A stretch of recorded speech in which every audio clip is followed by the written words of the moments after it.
जालना के Ambad bus stop पर आज दोपहर उस वक्त हंगामा मच गया जब एक बस का नियंत्रण छूटने से प्लेटफॉर्म में घुस गई। इस हादसे में 2 लोगों की मौत हो गई जबकि कई लोग घायल हो गए। घायलों को इलाज के लिए तुरंत अस्पताल पहुंचाया गया।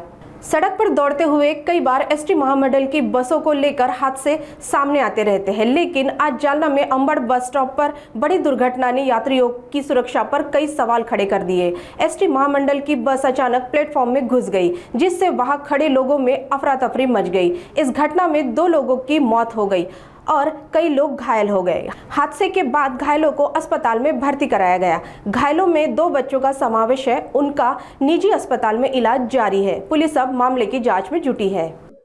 आज दुपारी अंबड बस स्थानकामध्ये एक बस जी आहे प्लॅटफॉर्मवर घुसल्याने तेथील काही जखमी झालेत।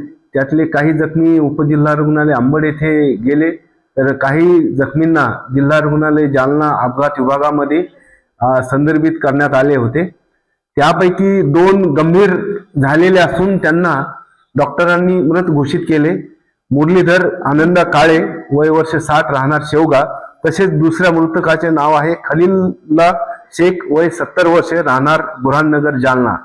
तर 2 बच्चू जे आहेत रेहान शेख आणि आयान शेख यांना त्यांच्या नातेवाईकांनी खाजगी रुग्णालयामध्ये बाळ रुग्णालयामध्ये भरती केलेले आहे। तर दुसरे रुग्ण पारुबाई नवगुरे यांना सुद्धा फ्रॅक्चर झाले असल्यामुळे छातीचा त्यांनी घाटी रुग्णालय औरंगाबाद येथे घेऊन जाण्याची विनंती केली। त्यांना ते जात आहेत। आज जिल्हा रुग्णालय अपघात विभागामध्ये एक रुग्ण आहे ज्यांचं नाव हिना शेख आहे। त्यावरती आमचे तज्ञ डॉक्टर उपचार करत आहेत।